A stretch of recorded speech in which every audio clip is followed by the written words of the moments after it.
നമസ്കാരം. ശ്രീകൃഷ്ണ കഥാമൃതം ഭാഗം 737 737. ഓം ഗം ഗണപതയേ നമ. ഓം സം സരസ്വതേ സ്വാഹ. ഓം ശ്രീ ഗുരുഭ്യോ നമ.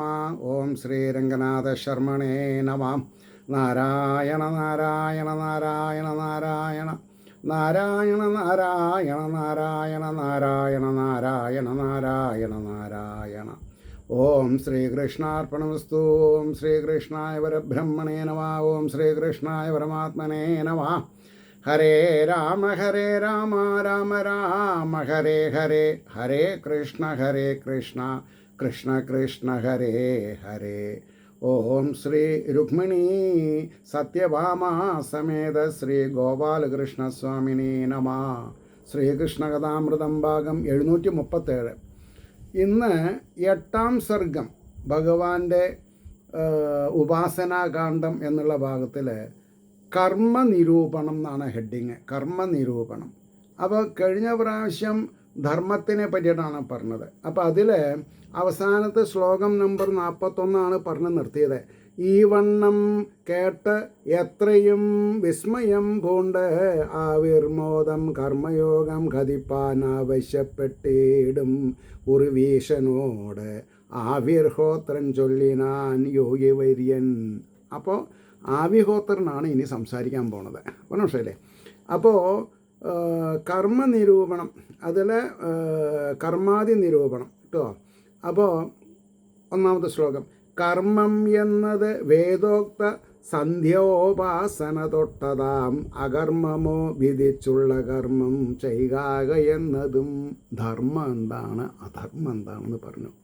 കർമ്മം എന്നത് വേദോക്ത സന്ധ്യോപാസന തൊട്ടതാം അകർമ്മമോ വിധിച്ചുള്ള കർമ്മം ചെയ്യുക എന്നതും. അപ്പോൾ ഇന്ന് കൂടുതൽ ആൾക്കാർ അകർമ്മം ആണ്. അകർമ്മം എന്ന് പറഞ്ഞാൽ ചെയ്യേണ്ടത് ചെയ്യാത്തത് എന്നർത്ഥം. വികർമ്മം എന്നോതുവത് നിഷിദ്ധാചാരണത്തെയും. അപ്പം കർമ്മം അകർമ്മം. പിന്നൊന്ന് വികർമ്മം ഉണ്ട്. ഏതവസ്ഥയിലും ചെയ്യാൻ പാടില്ലാത്തത് എന്നാ. ഏതവസ്ഥയിലും വികർമ്മം എന്നോതുവത് നിഷിദ്ധാചാരണത്തെയും വിദ്വാൻമാർഗം ഭ്രമം നൽകും ഇത് വേദൈകഗമ്യമാം.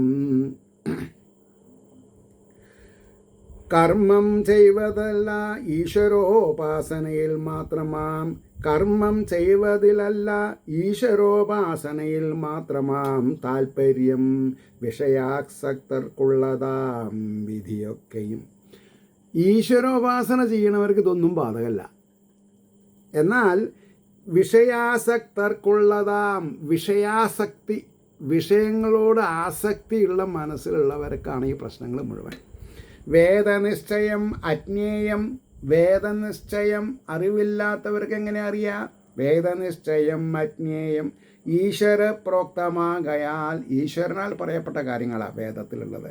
വെറും സാധാരണന്മാർക്ക് അത് അറിവാൻ എത്രയും പണി. സാധാരണക്കാർക്ക് അതറിയാൻ ബുദ്ധിമുട്ടാണ്.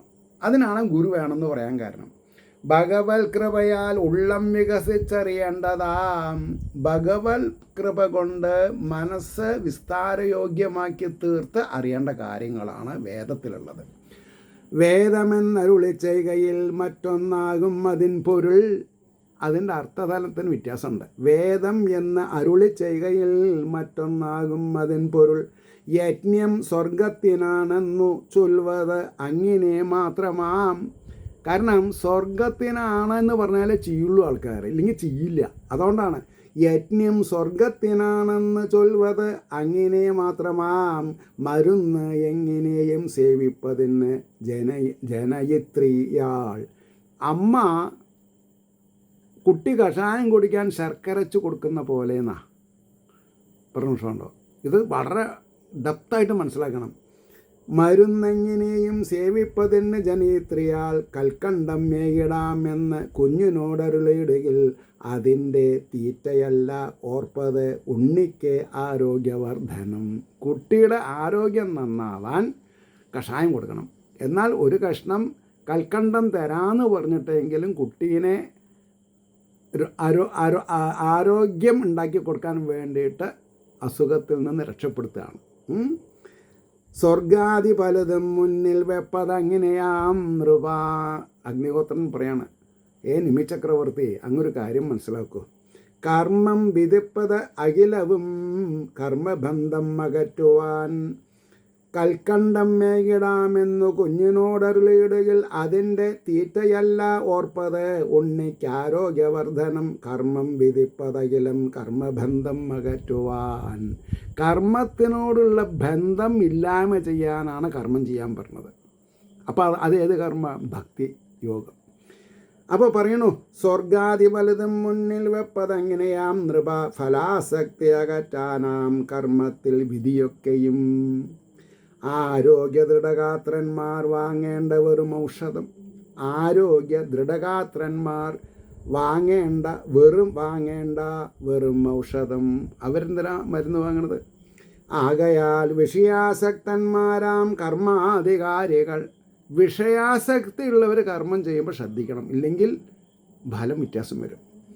കർമാധികാരികൾ ദുഃഖമെന്നോർത്ത് മടിപൂണ്ടിരുന്നിടായ ഗുരുത്തനും ഞാൻ ജോലി ചെയ്താൽ ശരിയാവില്ല എന്ന് പറഞ്ഞ് ദുഃഖിച്ചിരിക്കാൻ പാടില്ല. ശ്രമിക്കുക. ദുഃഖം എന്നോർത്ത് മടിപൂണ്ടിരുന്നിടായ ഗുരുത്തനും വിശുദ്ധഭാവം ഉൾക്കാമ്പിൽ വിളങ്ങി വിലസും വരെ. ഏതുവരെ കർമ്മം ചെയ്യണം? ഭക്തിജ്ഞാന വൈരാഗ്യം വന്ന മനസ്സ് ശുദ്ധതയെ പ്രാപിക്കുന്നത് വരെ കർമ്മം ചെയ്യണം. അപ്പോൾ വിശുദ്ധഭാവം ഉൾക്കാമ്പിൽ വിളങ്ങി വിലസും വരെ വിഷയാവേശം ഉൾത്തട്ടിൽ വെച്ചുകൊണ്ടു വെറും നരൻ വിദ്വാനെന്ന അഭിമാനം പൂണ്ട് അങ്ങിങ്ങേവർക്കും അങ്ങിനെ. മനുഷ്യന്മാരുടെ പോരായ്മയാണ് എടുത്തു പറഞ്ഞത്. വിഷയാവേശം ഉൾത്തട്ടിൽ വെച്ചുകൊണ്ട് വെറും നരൻ വിദ്വാനെന്ന അഭിമാനം പൂണ്ട് അങ്ങിങ്ങേവർക്കും അങ്ങിനെ ഉപദേശിച്ചുകൊണ്ട് ആദ്യം തന്നെ വേദാനുശാസനം. വേദത്തിൽ അനുശാസനം അത് പഠിക്കണം. വെടിഞ്ഞിടുകിൽ ആ ചന്ദ്രതാരം നരകമാം ഫലം. ആ ചന്ദ്രതാരകമുള്ള കാലം നരകം ഫലം. എന്താ? അപ്പോൾ പിന്നെ വിഷയാവേശം ഉൾത്തട്ടിൽ വെച്ച് കൊണ്ടുവരും നരൻ വിദ്വാനെന്ന അഭിമാനം പൂണ്ടങ്ങിങ്ങേവർക്കും അങ്ങനെ ഉപദേശിച്ചു കൊണ്ടാദ്യം തന്നെ വേദാനുശാസനം വെടിഞ്ഞിടുകിൽ ആ ചന്ദ്രതാരം നരകമാം ഫലം. അതോർത്ത് കൃപയുൾ തിങ്ങും വേദങ്ങൾ ഉര ചെയ്വതാം. അത് മനസ്സിലാക്കിയിട്ടാണ് കൃപയോടുകൂടി വേദങ്ങൾ ഉര ചെയ്വതാം. പ്രാതസ്നാനം മുതൽക്കോരോ കാലത്തിനീട്ടാ കുളിക്കണം എന്നുള്ള കാര്യം മുതൽക്ക് പുണ്യകർമ്മങ്ങൾ ചെയ്യുവാൻ. പ്രാതസ്നാനം മുതൽക്കോരോ പുണ്യകർമ്മങ്ങൾ ചെയ്യുവാൻ ശുഭസംസ്കാരം അത്യന്തം ഉള്ളിൽ പെരുകി അങ്ങനെ ശുഭമായ കാര്യങ്ങൾ ചെയ്തിട്ട് ഉള്ളിൽ പെരുകി അങ്ങനെ അധർമ്മങ്ങൾക്കിടവരില്ല അവനെന്നുമാകയാൽ. ഒരിക്കലും അബദ്ധം പറ്റില്ല എന്ന നില വരണ വരെ ശ്രദ്ധിക്കണം. പിന്നെ എക്സ്പീരിയൻസ് മേക്ക് ഹാബിറ്റ്സ് എന്നുള്ള നിലയിൽ ചെയ്യണമെന്നൊക്കെ ശരിയായിക്കോളും. അധർമ്മങ്ങൾക്ക് ഇടവരില്ല അവനെന്നൊന്നുമാകയാൽ വിധിച്ചതാണ്. വിദ്രോഹിപ്പതിനല്ല ഒരു മട്ടിലും. ഈ ഡിസിഷൻസ് മേഡ് എന്തിനുള്ളതാണ്? വിദ്രോഹിപ്പതിനല്ല ഒരു മട്ടിലും. ദ്രോഹിപ്പാൻ വേണ്ടിയിട്ടല്ല. ആയതോർത്ത് ആചരിക്കണം മർത്യൻ വേദാനുശാസനം. വേദത്തിലുള്ള അനുശാസനങ്ങൾ നമ്മൾ പകർത്തേണ്ടത് എന്താ ആവശ്യം? നമ്മൾ നേരാവാൻ. ആയത് ഓർത്ത് ആചരിക്കണം മർത്യൻ വേദാനുശാസനം. അവിടുന്ന് ഇവനെ കൊണ്ട് ചെയ്യിക്കുന്നു സമസ്തവും. നരനെ ഭഗവാൻ ഓരോന്ന് ചെയ്യിപ്പിക്കുകയാണ്. അവിടുന്ന് ഇവനെ കൊണ്ട് ചെയ്യിക്കുന്നു സമസ്തവും അവയ്ക്കെഴുന്ന ഫലവും ശ്രീപാദകമലങ്ങളിൽ. അപ്പോൾ അവൻ ചെയ്യുന്ന കർമ്മത്തിൻ്റെ ഫലം എന്താ? അവയ്ക്കെഴുന്ന ഫലവും ശ്രീപാദകമലങ്ങളിൽ അർപ്പിച്ചുകൊള്ളൂ ഞാൻ നാഥ. ഫലത്തിൽ ആഗ്രഹമില്ലാതെ കണ്ട് നിഷ്കാമമായിട്ട് ചെയ്യാനാ പറയുക. കാരണം എന്താ? അർപ്പിച്ചുകൊള്ളൂ ഞാൻ നാഥാ, യാതൊന്നും അറിയാത്തവൻ എന്തോ ചെയ്വതുകൊണ്ടെല്ലാം സന്തോഷിച്ചിടണം പ്രഭോ. വിനയാന്വിതനായിട്ട് പറയും വേണം, എനിക്കൊന്നും അറിഞ്ഞിട്ടല്ല, അറിയാണ്ട തെറ്റുകൾ ഉണ്ടെങ്കിൽ പൊറുക്കണം. അപ്പോൾ ഭഗവാന് സന്തോഷമായി.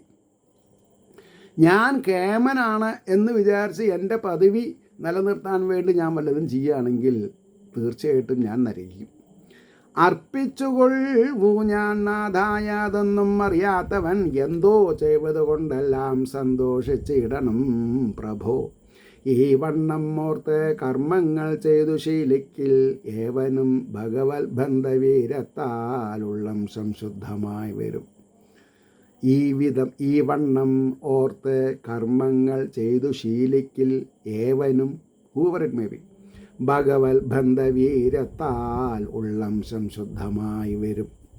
വിശ്വസിക്കാം അവയ്ക്കുള്ള മാലിന്യങ്ങളകന്നുടൻ, വിശ്വസിക്കാം അവയ്ക്കുള്ള മാലിന്യങ്ങൾ അകന്നുടൻ, വിശുദ്ധവും ദിവ്യവുമാം ഭാവം ഉള്ളിൽ ഉദിച്ചിടും. സിസ്റ്റമാറ്റിക്കായിട്ട് കാര്യങ്ങൾ ചെയ്താൽ വിശുദ്ധവും ദിവ്യവുമാം ഭാവം ഉള്ളിൽ ഉദിച്ചിടും. കർമ്മങ്ങളെല്ലാം ഈ വണ്ണം ഈശ്വരാർപ്പണ ബുദ്ധിയാൽ, ഓരോ കർമ്മവും ഈശ്വരാർപ്പണമായിട്ട് ചെയ്താൽ യജ്ഞരൂപത്തിൽ മിന്നിച്ചു കൊള്ളണം മതിയുള്ളവൻ. നല്ല മനസ്സുള്ളവൻ ഓരോ കാര്യവും ഒരു യജ്ഞമായിട്ട് കണക്കാക്കണം. അപ്പോൾ അതിൻ്റെ ഭാവതലങ്ങൾക്ക് വ്യത്യാസം വരും അനുഭവത്തിലും. ഫലങ്ങൾ വർണ്ണിച്ചതിൻ കൊതി കൊണ്ടെങ്കിലും നരൻ, ഫലങ്ങൾ വർണ്ണിച്ചതിൻ കൊതി കൊണ്ടെങ്കിലും നരം ചെയ്യട്ടെ അമ്മട്ടിൽ എന്നോർത്തു മാത്രം ദയാനിധി. ഭഗവാൻ പല കാര്യങ്ങൾക്കും ഫലശ്രുതി പറയുന്നുണ്ട്. എന്തിനു വേണ്ടിയിട്ടത്? എങ്ങനെയെങ്കിലും ഇവർ കാര്യങ്ങൾ ചെയ്തു തുടങ്ങട്ടെ എന്ന് പറഞ്ഞിട്ടാണ്. കർമ്മങ്ങളെല്ലാം ഈ വണ്ണം ഈശ്വരാർപ്പണ ബുദ്ധിയിൽ യജ്ഞരൂപത്തിൽ മിന്നിച്ചു കൊള്ളണം മതിയുള്ളവൻ. ഫലങ്ങൾ വർണ്ണിച്ച് അതതിൻ കൊതി കൊണ്ടെങ്കിലും നരൻ ചെയ്യട്ടെ എമ്മട്ടിലും എന്നോർത്തു മാത്രം ദയാനിധി. സ്വതവേ ശുദ്ധനായി തന്നെ, ഇൻ ജനറൽ സ്വതവേ ശുദ്ധനായി തന്നെ മിന്നും ആത്മാവ് ഇങ്ങനെ, ആത്മാവിനിങ്ങനെ വന്നുപെട്ടൊരഹങ്കാരം, അത് അഹങ്കാര മമതാദികളൊക്കെയും, മമതയിൽ നിന്നാണ് അഹങ്കാരം, എനിക്കെന്നും എൻ്റേതെന്നുള്ളത്. അഹങ്കാരം ഒക്കെയും മമതാദികളൊക്കെയും ഉടൻ തന്നെ അകറ്റേണം, മമതകൾ അകറ്റേണം എന്ന് അകക്കാമ്പിൽ ഓർക്കുകിൽ. മനസ്സിൽ ഓർമ്മ വേണം ഒരു കാര്യം ചെയ്യുമ്പോൾ. മമത വേണ്ട, പ്രീതിജനകമായിട്ട് ജീവിക്കാം. പഞ്ചരാത്രാദി തന്ത്രോക്ത വിധി കൊണ്ടും മഹേശനെ, പഞ്ചരാത്രാദി തന്ത്രോക്ത വിധി കൊണ്ടും മഹേശനെ പൂജിച്ചു കൊള്ളണം ഭക്തിപൂർവം ഇക്ഷ്വാകുനന്ദന. ഈ നേമി ആരുടെ മകനാ? ഇക്ഷ്വാകുവിൻ്റെ. പൂജിച്ചു കൊള്ളണം ഭക്തിപൂർവം ഇക്ഷ്വാകുനന്ദന. നന്നായി ഓർത്ത് ആശ്രയിക്കണം ഒരാചാര്യനെ ആദ്യമായി. ഞാൻ ഇതിന് മുമ്പ് പറഞ്ഞു എന്തുകൊണ്ടാണ് സാധാരണക്കാർക്ക് വേദോക്തമായ കാര്യങ്ങൾ ചെയ്യാൻ ബുദ്ധിമുട്ടെന്ന് പറയാൻ കാരണം, ഒരു ഗുരുവിൻ്റെ സാന്നിധ്യം ഇല്ലാണ്ട് മനസ്സിലാക്കാൻ ബുദ്ധിമുട്ടാണ്. നന്നായി ഓർത്ത് ആശ്രയിക്കണം ഒരു ആചാര്യനെ ആദ്യമായി. അദ്ദേഹം ഉപദേശിക്കും വിധം ശിഷ്യൻ വിനീതനായി. അപ്പോൾ ശിഷ്യൻ എന്ത് വേണം? വിനയം വേണം. അദ്ദേഹം ഉപദേശിക്കും, ഗുരു ഉപദേശിക്കും വിധം ശിഷ്യൻ വിനീതനായി. അതാതുൾക്കുള്ളിലത്യന്തം ഇഷ്ടം തോന്നുന്ന ദേവനെ. അതാതാൾക്ക് എല്ലാവർക്കും ഒരേ ദേവനെ ആവില്ല ഇഷ്ടം. അപ്പോൾ അവരവരുടെ ഇഷ്ടത്തിനനുസരിച്ച് ഇഷ്ടം തോന്നുന്ന ദേവനെ ആവതും ദേശകാലാതി തെറ്റാതെ മടിയെന്നിയേ. ആവതും ദേശവും കാലവും തെറ്റാതെ, സമയപരിക്രമം വേണമെന്നർത്ഥം, പരിചര്യ വേണം. മടിയെന്നിയേ, നീരസമില്ലാണ്ട്. പൂജിച്ചു കൊള്ളണം നിത്യം ഭക്തിയാദര പുരസ്സരം. മടിയെന്നിയേ പൂജിച്ചു കൊള്ളണം നിത്യം ഭക്തിയാദര പുരസ്സരം. പാപസംസ്കാരം ഉൾത്തിങ്ങും ചിലർ ഈ മൂർത്തിപൂജനം നിന്ദിക്കും. എന്നാൽ അവൻ തൻ വിൺമൂത്രാദി മലീമസം വിഗ്രഹം ജലഗന്ധാദി കൊണ്ട് പൂജിച്ചു നിത്യവും. വിഗ്രഹത്തിനെ എങ്ങനെ പൂജിക്കണം? ജലഗന്ധാദി കൊണ്ട് ജലം, ഗന്ധം, അല്ലേ? പഞ്ചോപചാര പൂജ. ആദ്യം വെള്ളം കൊടുക്കുക, പിന്നെ പൂവ് കൊടുക്കുക, പിന്നെ ധൂപം, ദീപം, നിവേദ്യം, അതേമാതിരി. അപ്പോൾ ഇവിടെ തന്നെ മുമ്പിൽ പറയുണ്ടായി, പാപസംസ്കാരമുൾ തെങ്ങും ചിലർ ഈ മൂർത്തിപൂജനം നിന്ദിക്കും. എന്നാൽ അതായത് അറിവില്ലാണ്ട് നിന്ദിക്കുന്ന ഒരു കൂട്ടരുണ്ട്. പിന്നെ കാര്യങ്ങൾ മനസ്സിലാക്കിയിട്ട് എന്നും മൂർത്തി പൂജയിൽ ഇരുന്നാൽ പ്രോഗ്രസ് ഉണ്ടാവില്ല എന്ന് പറഞ്ഞിട്ട് നിന്ദിക്കുന്ന ആൾക്കാരുണ്ട്. അത് നമ്മളൊരു അഡ്വൈസായിട്ട് സ്വീകരിക്കണം. അപ്പോൾ നിന്ദിക്കും. എന്നാൽ അവൻ തൻ വെൺമൂത്രാദി മലീമസം, അതായത് ഈ മനുഷ്യൻ തന്നെ വയറ്റിൽ മൂത്രവും അപ്പിയൊക്കെ വെച്ചിട്ടാണല്ലോ നടക്കണത്. അപ്പോൾ ദേഹശുദ്ധി ആവശ്യമാണ്. പിന്നെയാണ് മനഃശുദ്ധി. വിഗ്രഹം ജലഗന്ധാദി കൊണ്ട് പൂജിച്ചു നിത്യവും ആത്മാവെന്നുള്ളിൽ വിശ്വാസപൂർവകം തന്നെ വാഴുകയാം. മൂർത്തി ആത്മാവിൻ്റെ പ്രതിരൂപമാണെന്നുള്ള ധാരണ വേണമെന്നാ. ആത്മാവെന്നുള്ളിൽ നിത്യവും ആത്മാവെന്നുള്ളിൽ വിശ്വാസപൂർവകം തന്നെ വാഴുകയാം. മറ്റുള്ളവരോടെന്നും അകന്നു മഹിതാശയൻ. അങ്ങനെയുള്ളവരോട് വിട്ടു നിൽക്കണം. അതായത് ആഗ്രഹാഭിലാഷങ്ങൾക്ക് വേണ്ടിയിട്ട് പൂജ ചെയ്യരുത്, നിഷ്കാമകർമ്മത്തോടു പൂജ ചെയ്യണം. അപ്പോൾ നിത്യവും ആത്മാവെന്നുള്ളിൽ വിശ്വാസപൂർവകം തന്നെ വാഴുകയാമ. മറ്റുള്ളവരോടെന്നും അകന്ന മഹിതാശയൻ സ്നാനാദി ചെയ്ത് നാഥൻ്റെ മുമ്പിൽ നേരിട്ടിരുന്നുടൻ. അപ്പോൾ ആരെങ്കിലും നമ്മളെ വഴി തെറ്റിക്കാൻ ശ്രമിച്ചാൽ നമ്മൾ വഴി തെറ്റരുത്. മറ്റുള്ളവരോടെന്നും അകന്ന് മഹിതാശയൻ സ്നാനാദി ചെയ്ത് നാഥൻ്റെ മുമ്പിൽ നേരിട്ടിരുന്നുടൻ. വിഗ്രഹത്തിന് നേരിൽ നിന്നിട്ട് പ്രാണായാമം, ഭൂതശുദ്ധി, ശരീരശുദ്ധി മുതലായവ ചെയ്തുടൻ ശുദ്ധീകരിച്ച് കരവിന്യാസാധികൃതരക്ഷനായി. ഈ ശുദ്ധീകരിച്ച് കരവിന്യാസം, അതായത് ഇങ്ങനെ കയ്യമ്പല ഇട്ട് പിന്നെ വിരലമ്പല തള്ളവിരലൊക്കെ, അതിനാണ് കരന്യാസം എന്ന് പറയുന്നത്. അത് എന്തിനു വേണ്ടിയിട്ടാണ്? പ്രാണായാമം ഭൂതശുദ്ധി മുതലായവ ചെയ്തുടൻ ശുദ്ധീകരിച്ച കരവിന്യാസാധികൃത രക്ഷനായി, നമ്മളെ രക്ഷിക്കാൻ, ശരീരത്തിനെ രക്ഷിക്കാൻ. സാളഗ്രാമാദികളിലോ സാധകൻ മനതാരിലോ നിലം തെളിച്ചു മെഴുകിയതിലോ നിഖിലേശനെ ധ്യാനിച്ചിരുത്തി നാഥൻ്റെ, അതായത് നിലം മെഴുകി പത്മമിട്ട് ആവാഹിച്ചിട്ടാവാം, അല്ലെങ്കിൽ പ്രതിമകൾ വെച്ചിട്ടാവാം. എങ്ങനെയാണെങ്കിലും ധ്യാനിച്ചിരുത്തി നാഥൻ്റെ മുമ്പിൽ മുമ്പിൽ അവ്യഗ്രചിത്തനായി ഇളകാത്ത മനസ്സോട് കൂടിയിട്ട് വേണം പൂജ ചെയ്യാൻ. ഇളകാത്ത മനസ്സ്. കാലദേശാദികൾക്കൊത്ത പൂജോപകരണങ്ങളാൽ ഓരോ കാലത്തിനും ദേശത്തിനും ചില വ്യത്യാസം ഉണ്ടാവും. അതൊന്നും സാരില്ല. കാലദേശാദികൾക്കൊത്ത പൂജോപകരണങ്ങളാൽ പൂജിക്കണം ഭക്തിപൂർവം.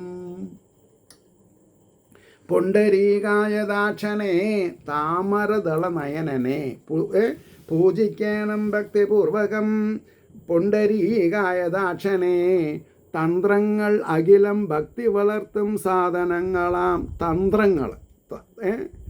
മന്ത്രങ്ങൾ, തന്ത്രങ്ങൾ, അഖിലം എല്ലാം തന്നെ ഭക്തി വളർത്തും സാധനങ്ങളാം. ഹൃദയം ഭക്തിഭാവത്തിൽ മുഴുകിയിടണം എത്രയും. ഹൃദയം ഭക്തിഭാവത്തിൽ മുഴുകിയിടണം എത്രയും. ഫലത്തിനെ കാക്ഷിച്ചിട്ടാവരുത്. ഹൃദയം ഭക്തിഭാവത്തിൽ മുഴുകിയിടണം എത്രയും. സർവേശ്വരനിൽ അലിഞ്ഞ എന്നും തൃക്കൺ പാർക്കുവതായ താം. ഭഗവാൻ നമ്മളെ നോക്കി രക്ഷിക്കുന്നുണ്ട് എന്നുള്ളൊരു ധാരണ ഉണ്ടാവണം. സർവേശ്വരൻ അലിഞ്ഞ എന്നും തൃക്കൺ പാർക്കുവതായതാം. മട്ട് ആവാഹനം, ഭഗവാനെ ആവാഹിക്കുക. ന്യാസം മൂലമന്ത്ര സമർച്ചനം, മൂലമന്ത്രത്തോടു കൂടി പിന്നെ അർച്ചനം ചെയ്യുക. നൈവേദ്യം മുതലാം പൂജാവിധാനം ഭക്തിപൂർവകം. എല്ലാറ്റിലും ഭക്തി അധികമായിട്ട് വേണം. ചെയ്തു താൻ എത്രയും ഭക്തി ബാഷ്പഗൽഗതകണ്ഠനായി. ചെയ്ത് താൻ എത്രയും ഭക്തി ബാഷ്പം ആനന്ദക്കണ്ണീര് വിട്ട് ഗൽഗതകണ്ഠനായി. പറയാനുള്ള വാക്കുകൾ അടയും അങ്ങനെ വരുമ്പോൾ. സ്തുതിച്ചുകൊണ്ടു നാഥൻ്റെ തൃപ്പാദകമലങ്ങളിൽ ഭഗവാനെ സ്തുതിച്ച് ഭഗവാന്റെ തൃപ്പാദകമലങ്ങളിൽ നമസ്കരിച്ച് സാഷ്ടാംഗം ഭഗവത് പാദദാസനായി. ഹാറ്റ്സ് ഓഫ് ടു മൈ ഗുരുനാഥൻ. എനിക്കൊരു നിക്ക് നെയിം തന്നു അദ്ദേഹം, ഭാഗവത ഭക്തദാസൻ. അതിൻ്റെ ബേസ് ഇതാ, ഏത്? ഭഗവത് പാദദാസനായി, ഭഗവാന്റെ പാദത്തിൽ ദാസനായിട്ട്. നിങ്ങൾക്ക് എല്ലാം എവിടെ നിന്ന് വേണമെങ്കിലും കിട്ടും. നല്ല ഗുരുവിനെ കിട്ടുക എന്ന് പറഞ്ഞാൽ ജന്മാന്തര പുണ്യം വേണം. എനിക്കതിൽ ചെറിയൊരു അഹങ്കാരമുണ്ട്. എന്താ കാരണം? ഇത് എൻ്റെ അച്ഛൻ, ഇതെൻ്റെ അമ്മ, ഇതെൻ്റെ ഭർത്താവ്, ഇതെൻ്റെ ഭാര്യ, ഇതെൻ്റെ മക്കൾ എന്ന് പറഞ്ഞ കൂട്ടത്തിൽ ഇത് എൻ്റെ ഗുരുനാഥൻ എന്ന് പറയാൻ എത്ര ആൾക്കുണ്ട് പറയൂ? അതുകൊണ്ടാണ് ഞാൻ പറഞ്ഞത് ഐ ആം ദി ബ്ലെസ്ഡ് എന്ന് പറയാൻ കാരണം. നമസ്കരിച്ചു സാഷ്ടാംഗം ഭഗവത് പാദദാസനായി തന്നെ എന്നേക്കുമായി ഓർത്ത് നിർമാല്യം സ്വീകരിച്ചുടൻ. ഭഗവാന് ചാർത്തിയിട്ടുള്ളതും അർച്ചിട്ടുള്ള പ്രസാദം നിർമാല്യം സ്വീകരിച്ചുടൻ ഉദ്വാസനം ചെയ്ത് ഒന്ന് മണത്തിട്ട് പുറത്തേക്കിടുക. ഉദ്വാസനം ചെയ്തിടേണം തന്നിലേക്കു മഹേശനേ ഏവണ്ണം ഏവൻ അഗ്നി അർക്കതോയാദിയിലും ആവിധം. ഈ വണ്ണം അഗ്നിയിലാവാം, അതായത് ഹോമകുണ്ഡം. തോയം വെള്ളത്തിലാവാം. അഗ്നി അർക്കൻ സൂര്യനിലാവാം. തോയാദിയിലും ആംവിധം, തോയിലും ആവിധം. വിശേഷിച്ചു വരും വന്യന്മാരിലും കണ്ടാൽ തൊഴണമെന്ന് തോന്നുന്ന ആൾക്കാരുണ്ടാവും. അവരെ ഈശ്വരൻ്റെ രൂപമായിട്ട് നമസ്കരിക്കണം. അപ്പോൾ വിശേഷിച്ചു വരും വന്യന്മാരിലും തൻ മനസ്സിലും, അതാണ് പ്രധാനം, തൻ മനസ്സിലും ഇഷ്ടദേവനെ ഓർത്ത് എന്നും പൂജിക്കും ഭക്തിപൂർവകം. ഇഷ്ടദേവനെ ഓർത്ത് എന്നും പൂജിക്കും ഭക്തിപൂർവകം. അവൻ മുകുന്ദകൃപയാൽ ഉടൻ തന്നെ വിമുക്തനാം. അവൻ ശ്രീഹരിയുടെ കൃപയാൽ ഉടൻ തന്നെ വിമുക്തനാം. മോക്ഷം. ഇഷ്ടദേവതയെ പൂജിപ്പതിന് മുനി ചൊൽകവേ, ഇഷ്ടദേവനെ പൂജിപ്പതിന് മുനി ചൊൽകവേ. ശ്രീരാമചന്ദ്രൻ അത്യന്തം ഉള്ളിൽ മിന്നിയ കാരണം. ഇക്ഷ്വാകുകുലത്തിൽ എന്ന് പറഞ്ഞില്ലേ, അപ്പോൾ പിന്നെ അങ്ങനെ വരാണ്ടിരിക്കുമോ? ശ്രീരാമചന്ദ്രൻ അത്യന്തം ഉള്ളിൽ മിന്നിയ കാരണം അവതാര ചരിത്രങ്ങളാകെ ഒന്നരുളിയിടുവാൻ. എല്ലാം അവതാര ചരിത്രങ്ങളൊക്കെ ഒന്ന് പറഞ്ഞാൽ തിരക്കില്ല എന്ന് പറയണം. നൃപതി അപേക്ഷ ചെയ്കയാൽ അമിത കുതൂഹലമാർന്ന ചൊല്ലിനാൻ ദ്രുമിളൻ മുനി. അപ്പോൾ മറ്റാളുടെ കാര്യം കഴിഞ്ഞു, ഇനി പറയാൻ പോകുന്നത് ദ്രുമിളനാണ്. അപ്പോൾ ഞാൻ ഒരു കാര്യം ചെയ്യാം. ഇവിടെ എത്രാമത്തെ ആളാന്നുള്ളത് നമ്മൾ പറഞ്ഞു വരുന്നുണ്ട്. അതിലിപ്പോൾ വല്ല വ്യത്യാസം വരുമോ എന്ന് അറിയാൻ വയ്യ. അത് പിന്നെ നൃപേന്ദ്രൻ യോഗീന്ദ്ര ചൂടാമണി പിപ്പലായനൻ 5ാമത്തെ ആളാണെന്നാണ് പറഞ്ഞത്. അപ്പോൾ അത് കഴിഞ്ഞിട്ട് പിന്നെ 9-5 കഴിഞ്ഞാൽ ആവിർഹോത്രൻ 9-6 എന്ന് വിചാരിക്കാം. 9-6. അപ്പോൾ അത് കഴിഞ്ഞ പിന്നെ 9-7 ആരെ? ദ്രുമിളൻ 9-7. ഇനി 8-9 ഉണ്ടാവുമെന്ന് വിചാരിക്കണോ? അല്ല എങ്കിൽ നമുക്ക് ആദ്യം ഒന്ന് റീനമ്പർ ചെയ്യേണ്ടി വരും. ഞാൻ ഒമിറ്റായോ എന്ന് എനിക്ക് പറയാൻ വയ്യ.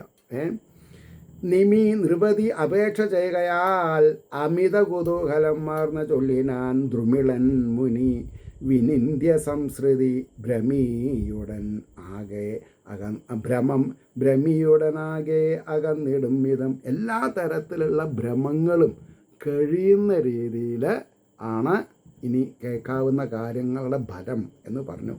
ഇത് ശ്രീകൃഷ്ണ കഥാമൃതേ കലികൽമഷനാശനെ ഉപാസനാകാണ്ഡേ അഷ്ടമസർഗ സർവത്ര ഗോവിന്ദനാമ സങ്കീർത്തനം. ഗോവിന്ദ ഗോവിന്ദ. അവിടെ നിർത്താം. കാരണം ഇനി നമ്മൾക്ക് 9ാം സർഗം തുടങ്ങുകയാണ് വേണ്ടത്. പറഞ്ഞ മനസ്സിലായില്ലേ? അപ്പോൾ 738 9ാം സർഗം നമുക്ക് നാളെ പറയാം. അവതാര വർണ്ണനം എന്നാണ് അതിന് പേര്, അവതാര വർണ്ണനം. ഏവർക്കും ശ്രീഹരിയുടെ അനുഗ്രഹാശിസ്സുകൾ നിർലോഭം ഉണ്ടാവട്ടെ എന്ന് ആശംസിക്കുന്നതിനോടൊപ്പം ലോകാ സമസ്ത സുഖിനോ ഭവന്തു ആയിരിക്കട്ടെ നമ്മുടെ പ്രാർത്ഥന എന്നുകൂടി സ്മരിച്ചുകൊണ്ട് വാക്കുകൾ ഉപസംഹരിക്കുന്നു. നമസ്കാരം. നാളെ കാണാം.